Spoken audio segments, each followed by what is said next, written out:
నమస్కారం. ఈటీవీ భారత్ కు స్వాగతం. మీరు చూస్తున్నారు న్యూస్ టైం. 34 మందితో టీడీపీ రెండో జాబితా విడుదల.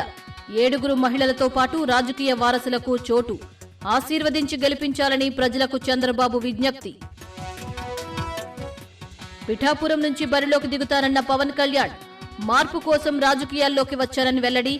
వైకాపా ఓడుతుంది, పొత్తు గెలుస్తుందని జనసేనాని ధీమా. సీఎం జగన్ సజ్జల మార్గదర్శకత్వంలోనే గ్రూప్ 1 కుంభకోణం. 150 కోట్ల రూపాయలకు ఉద్యోగాలు అమ్ముకున్నారన్న టీడీపీ. అక్రమాలపై సీబీఐ విచారణకు డిమాండ్.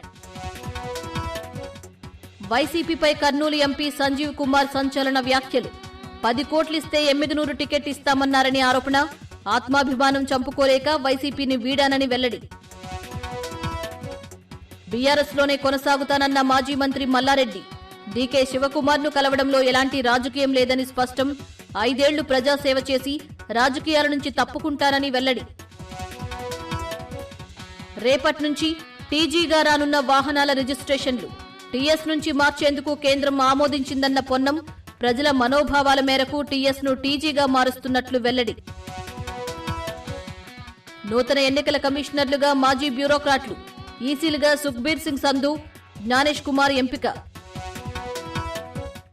పౌరసత్వ సవరణ చట్టాన్ని వెనక్కి తీసుకునే ప్రసక్తి లేదు. సీఏఏ విషయంలో రాజీ పడబోమని తేల్చి చెప్పిన కేంద్ర హోంమంత్రి. విపక్షాలన్నీ కావాలనే అబద్దాలు ప్రచారం చేస్తున్నాయన్న అమిత్ షా. జమిలి ఎన్నికలపై రాష్ట్రపతికి నివేదిక. కోవింద్ కమిటీ నివేదికపై బీజేపీ హర్షం. రాజ్యాంగాన్ని నాశనం చేయడమే బీజేపీ లక్ష్యమని కాంగ్రెస్ విమర్శ.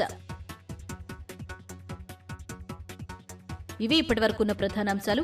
మరిన్ని తాజా అప్డేట్స్ కోసం www.etvbharat.com వెబ్సైట్ను సందర్శించండి.